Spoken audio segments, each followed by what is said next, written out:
you know what I'm saying? We had them a baby, so we gotta raise her now. So it ain't all good, it ain't all bad, you know what I'm saying? But find a way to make this shit work, you know what I'm saying? So no, don't have no baby. Don't do it. It sucks. It's not. Stop it.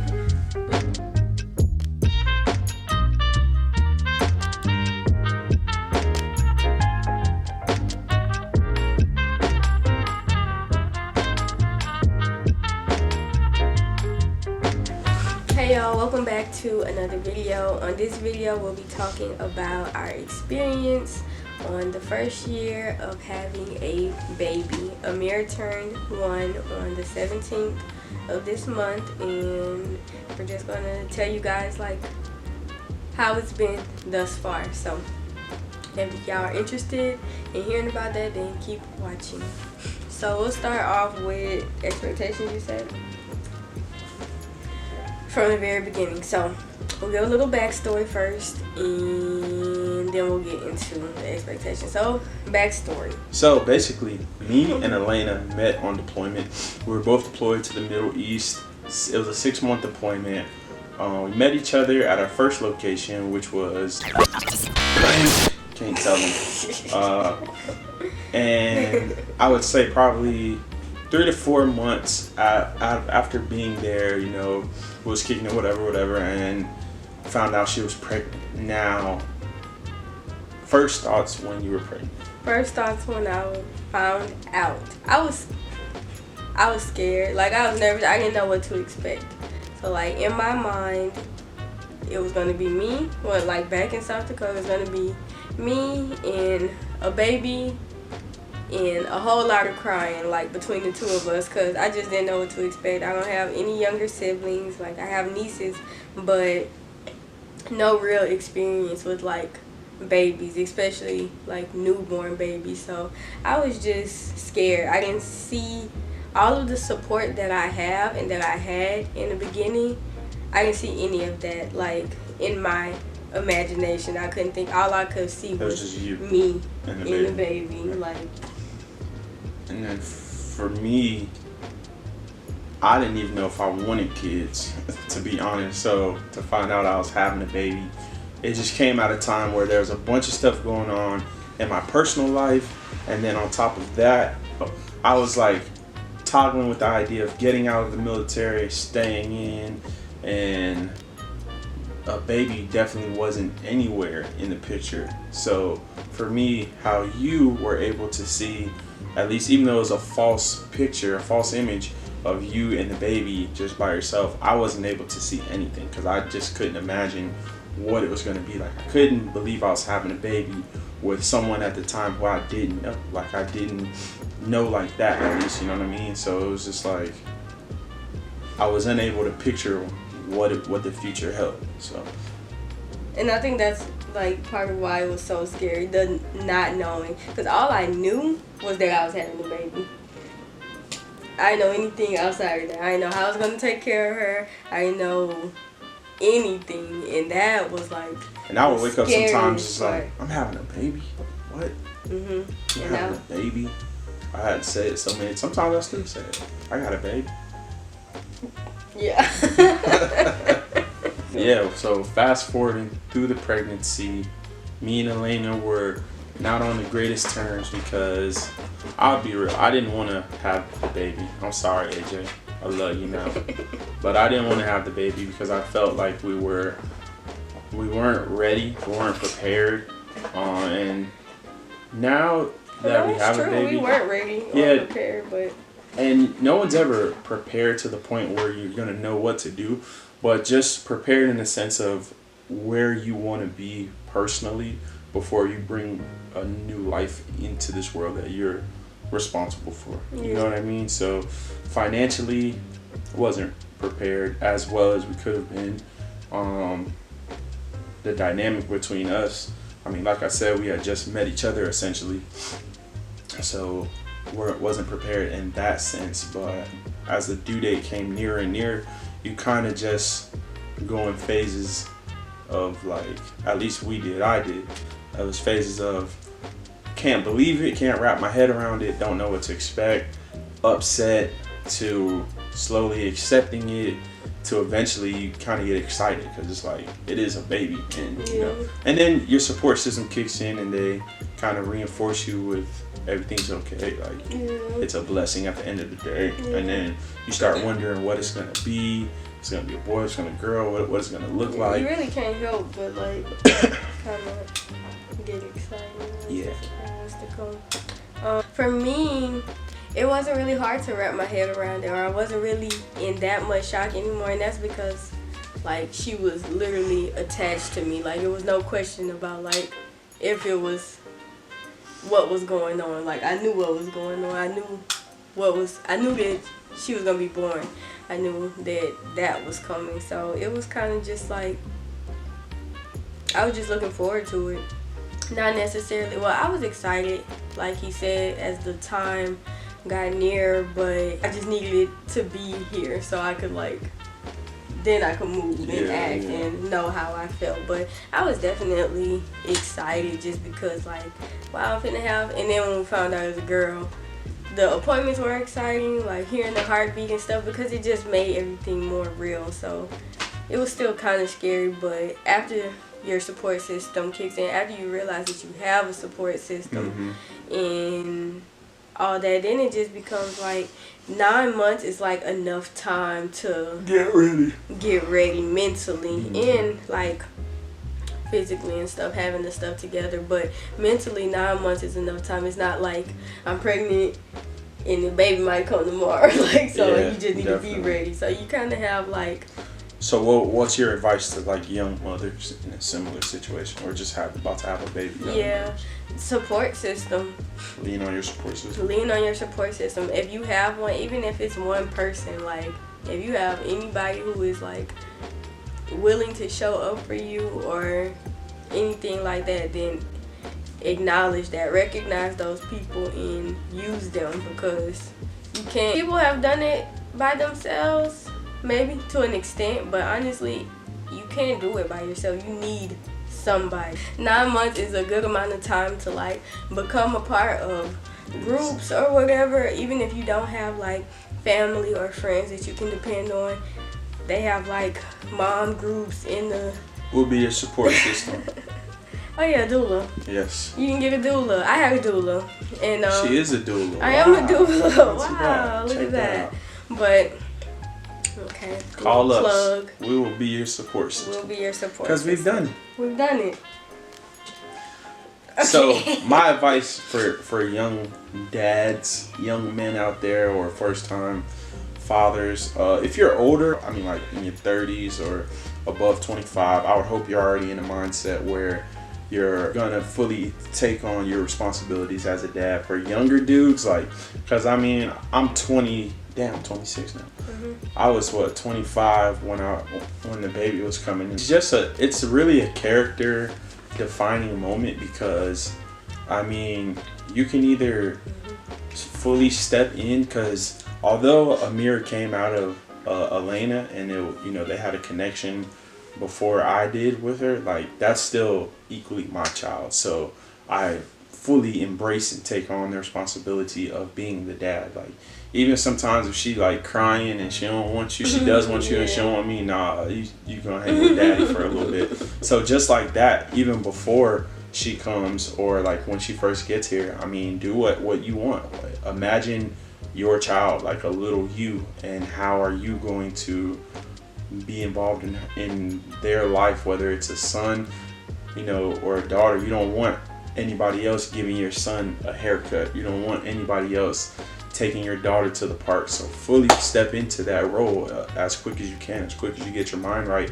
And then everybody's oh, stack up the chips, money this, money that. And yeah, it's expensive, but just start it's not that expensive, honestly. At least thus far. We have a 1-year-old. Yeah.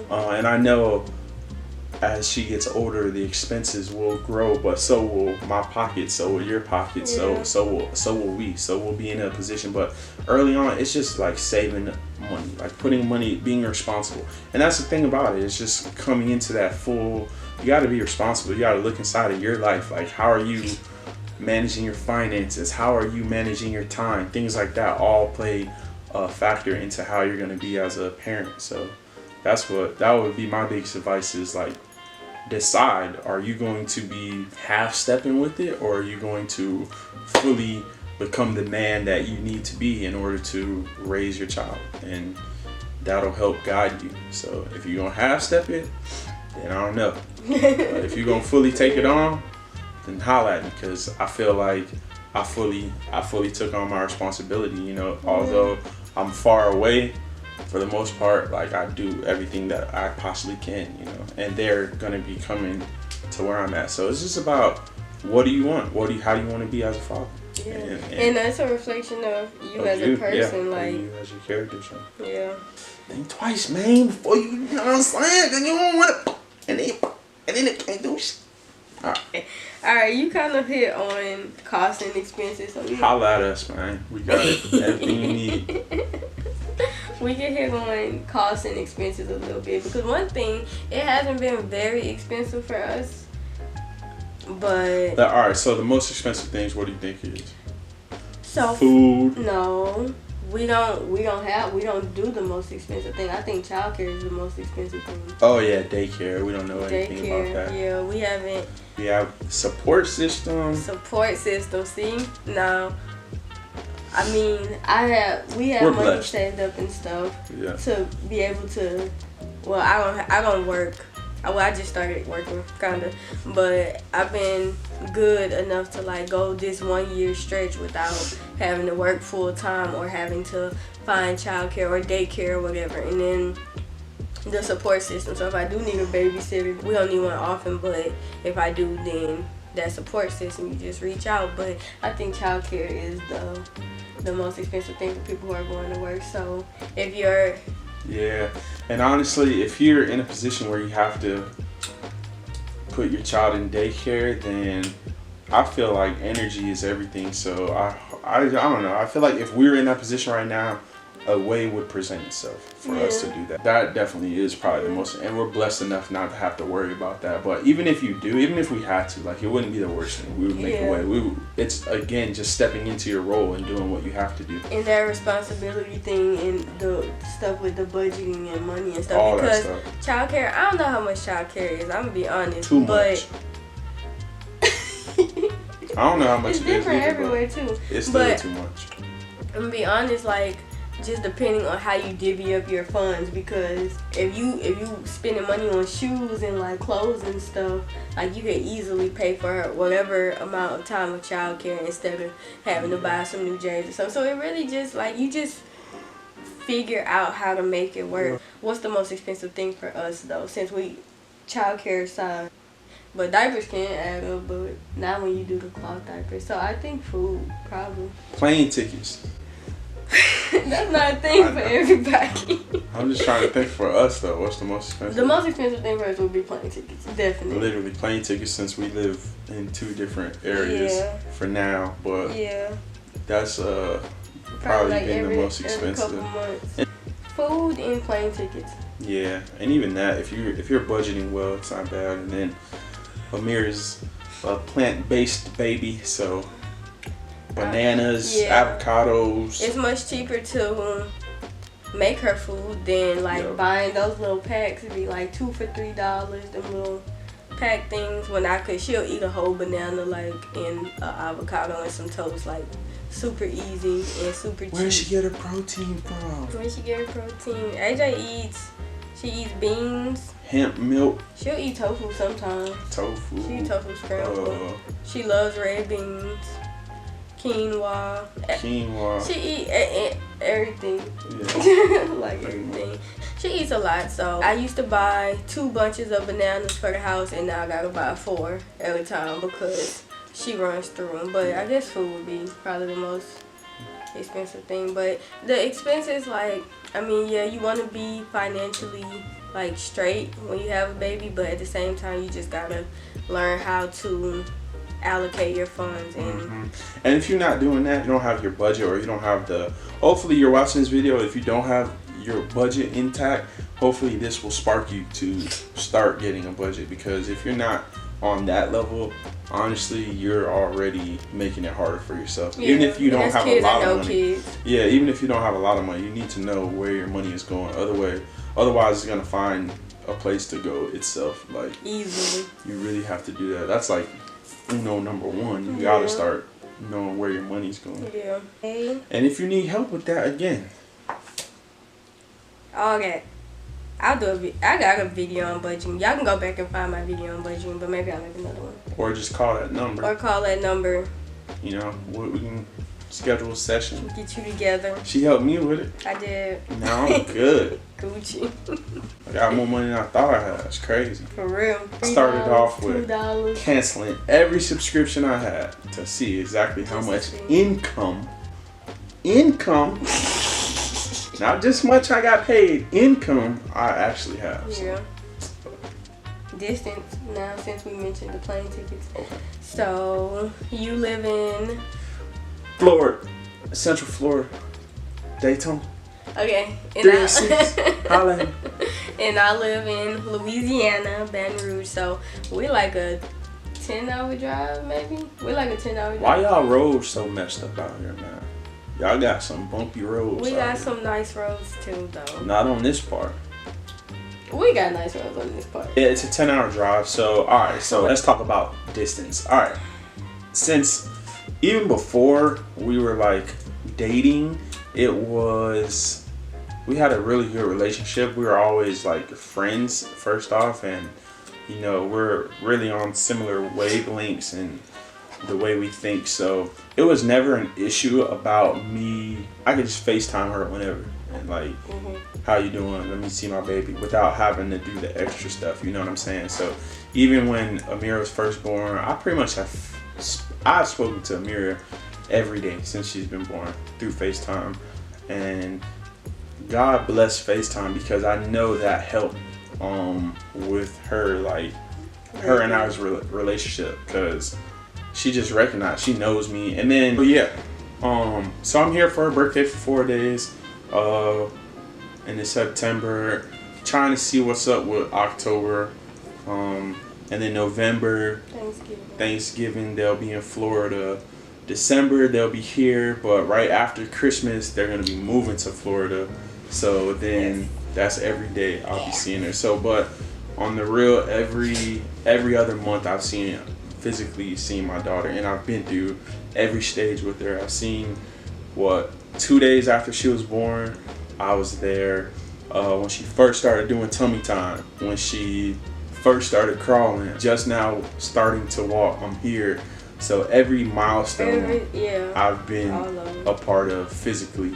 And then, like I said, I FaceTime every day, multiple times a day. Let's talk about that real quick. So, what? Like, what you were saying about how you can just call whenever. I wanna like. You want me to boost you up some more? No, no. That's what I'm saying. I'm just saying like that. I don't like even before we were together, right? Like it was not an issue. It wasn't an issue, and I knew that you needed that with AJ. Right. AJ needed that from you. And like so it didn't have nothing to do. That's with really because I know a lot of y'all, your child's mother might not be as cool. You might not be as blessed, and maybe the father don't want to FaceTime or whatever. But again, it's all character. But for us specifically, we were at a point, like our relationship, the dynamic between us was always good. Even when we was beefing, it was out of the norm. So I kind of knew we was gonna get backed up being on good terms. Yeah. But so it made it easier for me to just be able to pick up the phone at any time, because again, like she said,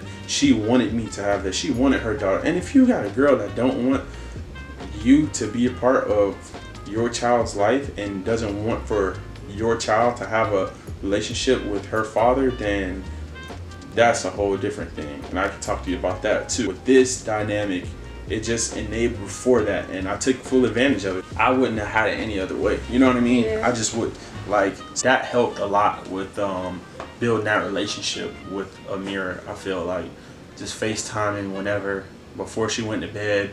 Like, we got a routine, you know, I call every night before she go to bed. She gonna see me in the morning.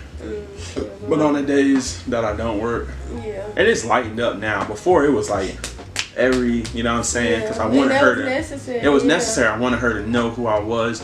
understand my voice. I do silly stuff that I started on the phone with her that she does now in person all the time. You know what I mean? Just building those habits, like letting her know who her dad is. And it's like, it's honestly like, if I was here from the beginning physically, I think we would have a stronger bond, but not by much. And that's still coming, you know what I mean? But it was enough. Like, honestly, babies don't need their fathers as much as they need their mothers on the early stages. Like, you know, she needs that connection with, because the first relationship she has is going to be with the mom. So she needs that breastfeeding, she needs that holding, that coming to, like, a dad is second. And I've been filling in when I can. Like, I've done my role as much as needed. I think it's a lot of stuff that you do that I can't do. Like, you teaching her high five and all that stuff. I be trying to do that, but it's just and then also the dynamic different. of the relationship. She looks to mom as nurturer first and strictly, and then she looks to me as like secondary nurturer, and then like fun. What is it like now? what are we gonna do? What are we gonna do? Yeah, and whereas if mommy comes around, she instantly gonna start whining because that's her. And saying mama. Yeah. That's the only time she says mama. But because that's what she's associated with.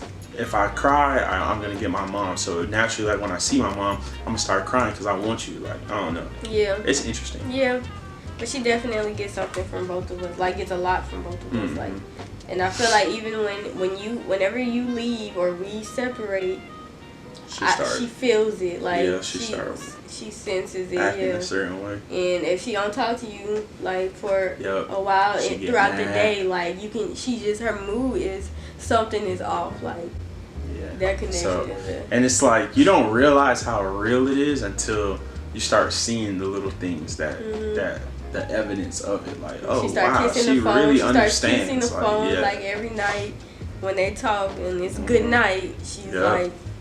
And now she do it in real life. Kissing the phone, Put it down for that night. So do not underestimate like how your baby is experiencing everything. Yeah, she's taking it in. They're taking it in even at that young age. They're taking it in, and it's more so what you do versus what you say, because they're watching. Because even if we play fighting, AJ automatically like looking like trying to read like what's going on. And she always take her mom's side. She be like looking at me like, you know what I mean? Hold on, how do we feel about this dude now? Like, we still like him. Yeah. So they're watching everything, even at a very, very young age. So keep that in mind. And young fathers, do your part, man. That's your kid, dog. Imagine how it would be, or how if you have an absent parent. Even if you did have an absent parent, like you don't want to continue that cycle. Like, you know, you can feel whatever voice. Yeah. And it's dope. Like, even if you're in a situation where you get someone pregnant who you don't know or whatever, like, that's still your baby. Yeah, exactly. That's your child. Like, that's a little you. And Amira looked just like me. And she be doing little goofy stuff just like both of us. And it's just, I don't know, it's a joy to watch. Like, I don't understand it. Like, I understand people that don't want to be involved. Like, it's dope. Yeah, it's... You missing out. And it helps you grow also. Yeah. Like, especially having a daughter. Helps you grow. Biggest struggles? The biggest struggles for me, I would say, is probably just not being there. Not being able to be there, like, here. All the time with her. Aside from that, haven't been really any struggles. Just not being able to be there right now, every day. So for me, the biggest struggles, starting from like the beginning, the biggest struggle early on was definitely breastfeeding, because that was something that was super new to both of us. So it was new to me. I never done it before.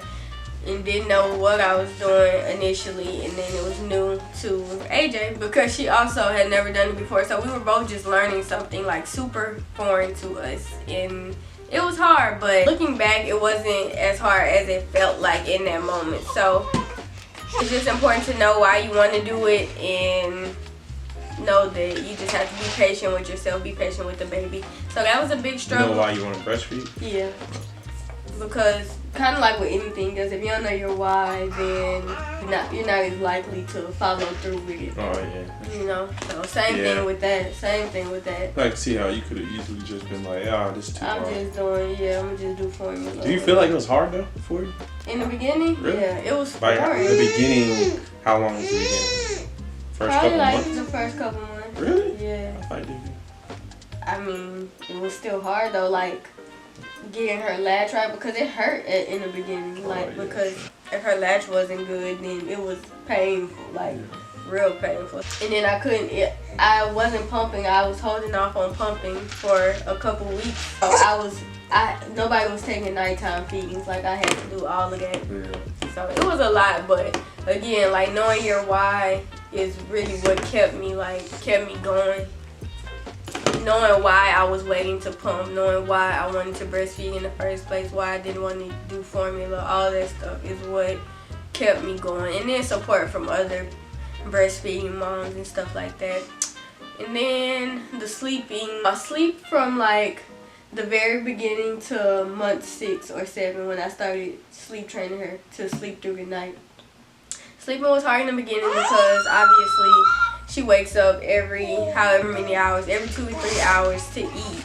But at night she would go maybe like a 5-hour stretch. But when you're like, that demand is throughout the whole day, 5-hour stretch of sleep is not enough. And then some parents get even less than that because their baby. I just remember like the first couple weeks, it was like she would sleep a lot, but through the night it seems like when we were tired and ready to go to sleep is when she would start getting active. Yeah.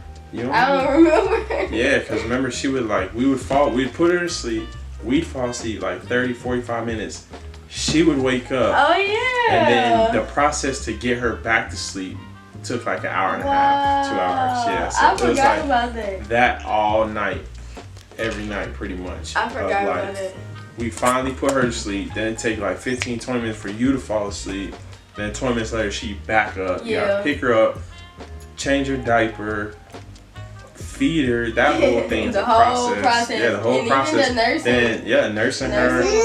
Because you would lean on me. I'd be laying down. You'd lean on me. She laying on you. Yeah. Feeding. Then burping her. That took forever. And that was only my job. Yep. So, and then from burping her to swaddling her, making sure the swaddle's tight. Yeah. And then putting her down and hoping that she falls asleep. Yeah. Yeah, definitely. We did all that. We did all that for her, and watch, I can't even pick her up right now. She'll freak out.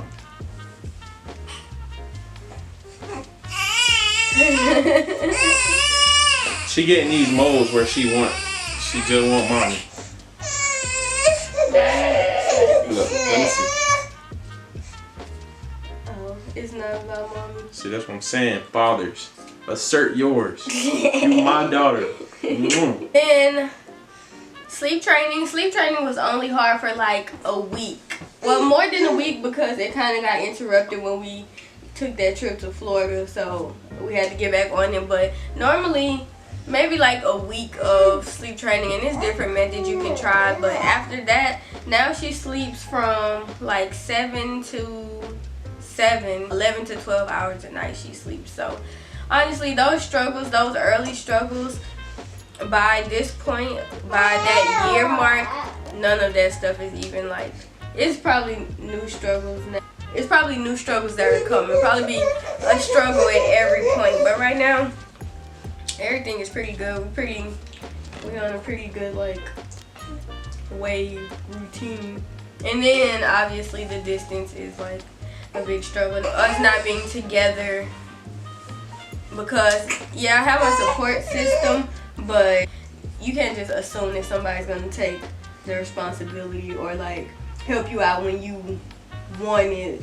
So it's kind of understood, like, I need you to do this and you gonna do it because you're dad, or vice versa because I'm mom. And biggest reward,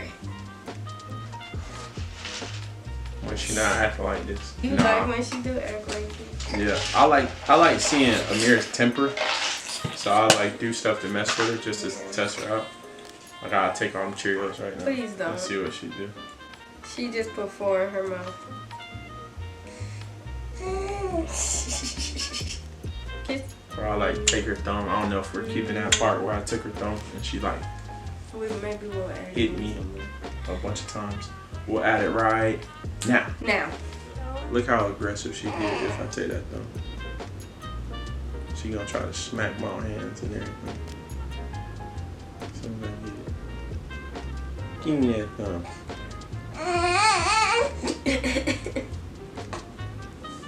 Is that all you have for biggest rewards? Alright, so biggest rewards is like just seeing her do all, like pick up on little things and like knowing her name. Amira. Her waving, doing little high fives and things like that. Just watching her catch on and learning everything has been the biggest reward, and just all the things that are to come. And then also, even though it looks like she just wants her mommy right now, there are times where she'll just want me, or she'll just want daddy, or she only doing certain things for daddy, and she just shows that she knows who we are, as opposed to like a stranger. That's rewarding. And it's our child, like that's a blend of us, I guess. Like, she's dope. She is dope. Also, having that reminder, that constant reminder of why you got to keep on pursuing what it is you want to pursue. Just looking at her every day is the constant reminder. It's all the motivation you really need. So when you think about taking a nap or being lazy, even though we all do, it's like, to prevent that from becoming a habit, you just look at your motivation, which is, so that's the biggest reward for me. No real negatives of it. I mean, going out drinking, getting drunk, just being careless, that's no longer a thing. You can't be careless, which is good, ultimately. And there's no negatives to it, honestly. And then I would say another reward is like AJ came when, don't eat no more. AJ came at a time in my life when I needed her, and I didn't know I needed her. So it's like there was a void that I couldn't put my finger on until she came here. It's like everything that she offers me, everything that I do because of her is something that I would have never done had she not came when she came. So she really just filled these little gaps in my life, and I didn't know I needed to push where I needed to push. That's like the biggest reward, just having like a renewed sense of purpose now that she's here and kind of giving me that push and that drive. Even the thought process to know what I need to do or figure out that there's something that needs to be done. She just like, I don't know, just a whole world opens up when you have a child depending on you and looking to you. So that would be my biggest reward. AJ changed my life. She changed both of our lives, like only for the better. So yeah, so that's been our experience for this first year. If y'all have any questions, then y'all can leave a comment below. We can go into depth about any of the topics discussed here. And if y'all like the video, make sure you give it a thumbs up. Don't forget to subscribe. Say bye. Bye-bye. Say bye-bye. Thanks for watching. Okay.